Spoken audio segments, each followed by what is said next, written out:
আর আজ কল্পদুর্লভ দেবকান্তি তরুণ সন্ন্যাসী কতই অনায়াসে প্রত্যাখ্যান করলেন তার আহ্বান।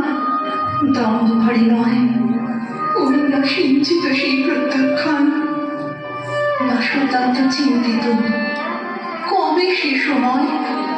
সে কি তার সুসময়ে নাকি দুঃসময়ে?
এই বসন্ত উৎসবে মারণ ব্যাধি কেড়ে নিয়েছে বাসন্তত্তার অঙ্কুশ।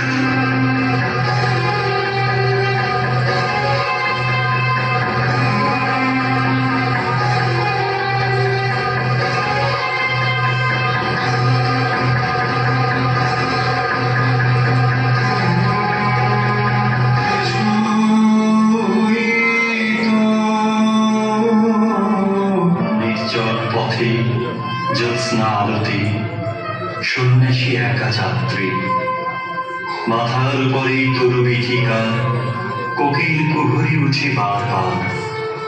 এতদিন পরে এসেছে কি তার আজি অভিসার রাত্রি? নগর ছাড়াই গেলেন তন্ডি, বাহির প্রাচীর প্রান্তে দাঁড়ালেন আসি পরীক্ষার পারে। আম্রবনের ছায়ার আধারে কেউই রমণী পড়ে এক ধারে তাহার চরণ পান্তে।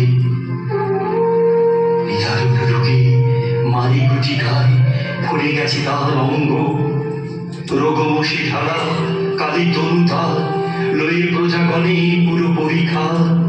বাহিরে ফেলেছে করি পরিহার বিষাক্ত তার সঙ্গ।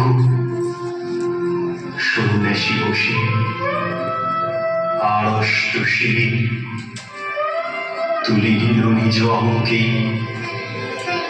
ঢালে দিল জল শুষ্ক অধরে। মন্ত্র পড়িয়া দিল শিরোপরে, লিপি দিল দেহ আপনার করে শীত চন্দন পঙ্কে। ঝরিছে মুকুল খুঁজিছে কোকিল, যাবে নিজ ছোনামত্তা। এসেছ তুমি ওগো দয়াময়, সুধাহীন নারী সন্ন্যাসী কয় আজই রজনীতে হয়েছে সময়। এসেছি বাসব দত্তা।